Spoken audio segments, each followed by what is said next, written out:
sent in the troops.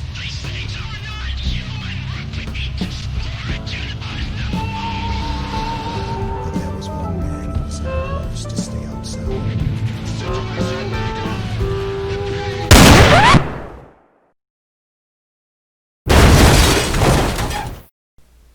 That's right, folks, we're really going to be breaking the mold today by not reviewing a 90s shooter, but reviewing a mod for a 90s shooter. We're going to be taking a righteous shit on knee-deep in ZDoom, the Doom community's biggest mistake that has been largely forgotten. First, a bit of backstory. This map set had a lot of hype behind it, nearly as much hype as any of the Golden Souls mods get today.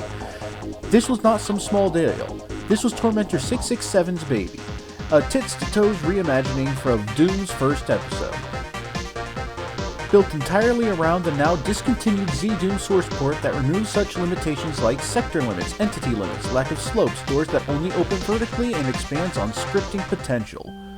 And at some point, the beta of the map set leaked, and caused a shitstorm so massive that it inspired one of the best humor mods made by Samuel I Made Modern Turok releases possible, aka SV Kaiser Villarreal. I'll review it someday, and the situation was so bad that it sure as hell fractured the Doom World community clean in two for a bit. By the time it actually released, though, people were pretty divided on it, and now I consider it to be one of the greatest missteps that was headed by one of the most talented map makers out there. For a quick breakdown of my opinion without spoilers, I don't like it. I actually kinda hate playing this mod. It's not that it's bad in the traditional UAC Nightmare Terrywad or Sludgewad sense, but it focuses on a lot of things that shouldn't have been focused on and forgot to really clean up things that needed to be tightened or cleaned up. As for my more in-depth opinions on it, well, let's start off with the obvious. The maps are all wonderfully detailed, and if you take it from a more aesthetically minded map maker, goddamned impressive. People still struggle to recreate maps that look like this that don't run like ass, but from a practical level, I kinda don't think it works. And obviously creating maps that look like this on the get-go requires a decent sized team, but that also in my opinion kind of works against it, and we'll cross that bridge when we get to it. But one of the problems that I ran into is what I felt like was constantly getting stuck on the walls that I shouldn't have. And before I go any further, a couple of ground rules. I'll be using ZDoom in its default set of compatibility options, so no infinitely tall entities and explosions. Jump is enabled as the map set is kind of reliant on that.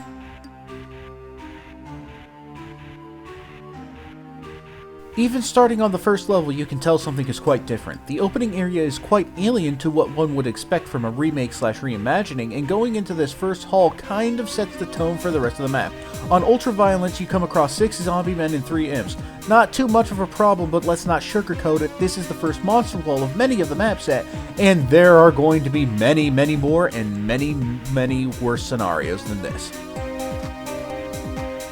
Once you get past that, you get to a part that kind of resembles the opening area of the original, though it is quite cramped in comparison with this odd dip in the center that I can't really understand why it's there. I mean, if this is some sort of terminal interface, maybe, but considering that this is the first room you come across after entering the hangar, you'd think the floor wouldn't have such a hazard. OSHA need not apply here. And no, I'm not nitpicking either, this is a hazard. Sure, it doesn't have damaging tiles, but if you putting yourself in a hole in a room full of monsters who have no trouble seeing you vertically is ill-advised, even if you're on software rendering, because this situation like this can really mess with the hitboxes. And you'll probably notice something missing if you played the first episode on Ultraviolence. Shotgunners are missing. That may sound like a relief, and at first it is, but it doesn't last long. The thing about shotgunners is that they're a huge risk-reward system in the original version of this level. They can absolutely unpack you like an Amazon box if you're not careful, but the guaranteed shotgun drop from killing them is an absolute boom. And in the original green armor room, you get 16 shells from the first 4 shotgunners.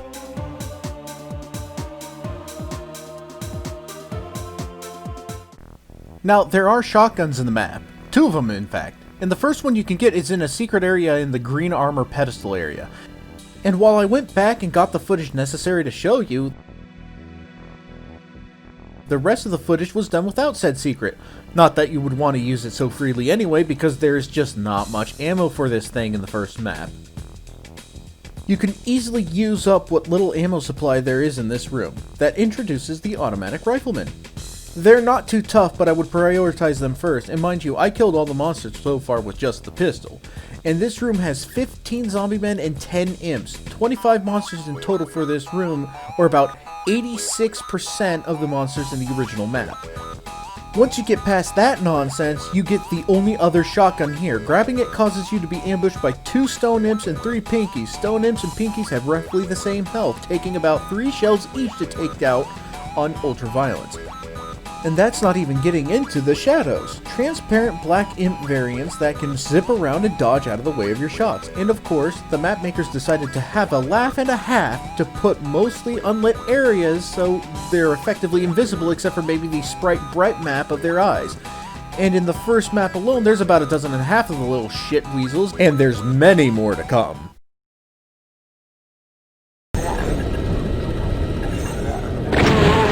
However, onto map 2, nuclear processing, it is far better than map 1. It's more or less a wall-to-wall remake of the original, and the monsters are perhaps a little more spaced out and fairer in fashion. You do encounter the Soul Harvester early on in the level, an undead imp variant that shoots homing projectiles that are just as effective as Revenant's Fireball, but do far less damage with about the same health as a Shadow. Not the most threatening monster in this mod, especially since they give you a lot more shotgun ammo in this map. It's open season on these fuckers. Map 3 is much worse, and from this point on, this is where things really start taking a nosedive in terms of quality, or at least, enjoyment. The map is divided into 2 distinct areas. The first area is straightforward enough, though there are some differences. For example, in the computer room area, there's only 1 secret there now, but the way you get to it is bonkers. You have to get this physical box that was mapped in by hand and use the ledge underneath the crawl space that leads to the secret area to get to it. I didn't know that because again, the box is a mapped in part with its own sector inline definitions.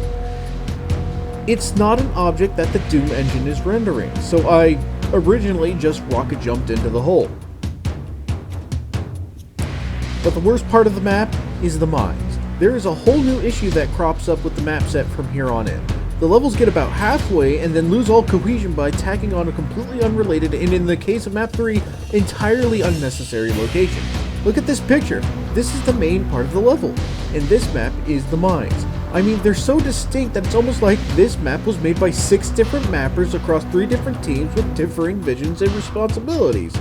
To keep it a bit short, you could remove the mines and lose nothing except for the secret exit. Getting to that, however, is a big different, and is probably the only reason the mine exists at all. When you get to the stockroom, press the green glowing circuitry to open this panel. Press that switch to open the opposite wall, kill the Cyber Pinky, and press the switch inside. Before I move on, these are the Maulers. If you see these blood red fucks, keep your distance.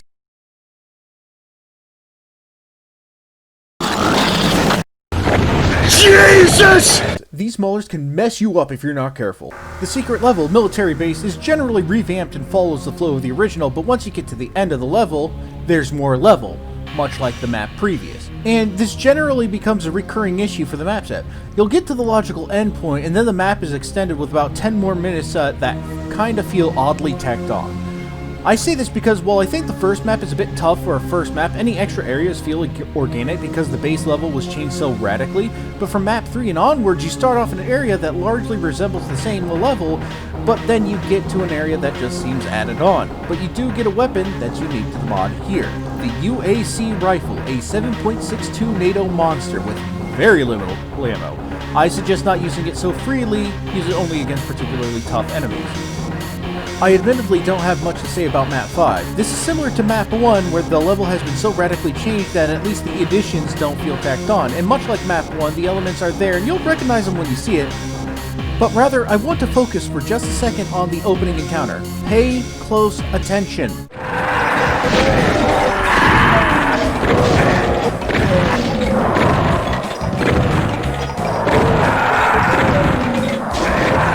To both Doom neophytes and old veterans wondering, no, monsters do not infight by default. I do not know what was going on when they turned off the feature, but given that the very first counter of the game, I think it was supposed to be on at some point, skipping a sewer level, map 7, has not much to talk about. If I'm being honest, while I'm not my most hated level, in objective terms it's probably the worst. I just don't remember anything about the level itself. I do remember you get 2 new weapons. First is the super shotgun. Look at this gun. Wow, that certainly looks like something. Outside of the view sprite and not looking good, it functions largely the same as it would in Doom 2 and is derivative games like Final Doom. So it makes you wonder why they couldn't import the view sprite. You also get the grenade launcher towards the end of the level. I think it does more damage than the rocket launcher, but the arc is so short and the blast radius so small that I generally don't use it. Map 8 is actually okay. Same thing as Map 3 and 4, starts off with the familiar but has an extra attacked on feeling area. The only major issue is that in the recreated opening area, it's stuffed full of shadows, both in terms of sector lightings and enemies, but that's just a small personal thing. I will say that some of the later sections can be tough, but not too overwhelming. Remember how I said Map 7 is objectively the worst? Well, subjectively speaking, my most hated map is this one, because fuck you! It feels like it never fucking ends. It's impressive from a scripting and again, aesthetic point of view, but it's just not fun.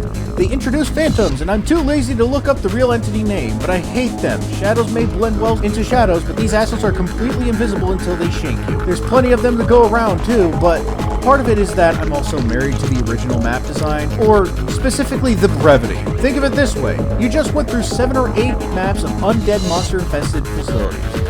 You know what to expect, and you take out this opening room of pinkies really easily.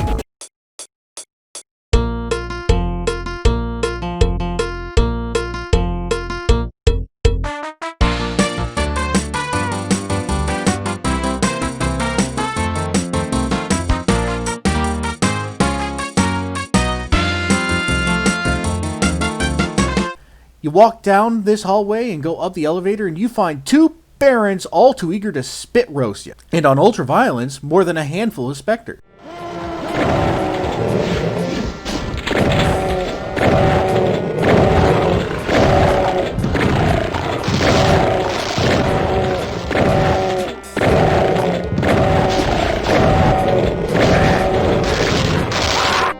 But this level just drags. It's not fun. I'll skip right to the end. So after you cross this hall that collapses into lava and go up the elevator, you're greeted with a room full of hell nobility.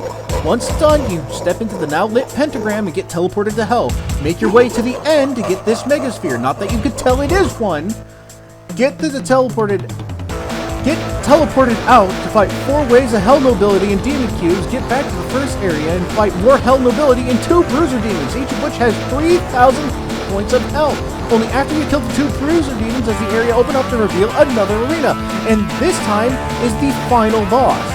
It's a pre-rendered model that has been put into the standard 255 color palette. Not only that, but with the other editions, at least they fit stylistically, but this is so far removed from the original Doom art style. Anyway, just use the rifle for the most part, it does wonders on his health. Finish him off with the rocket launcher if you run out of rifle ammo. And once you finally kill him, the mod is done, and no, there's absolutely no second secret level. Nothing to see here.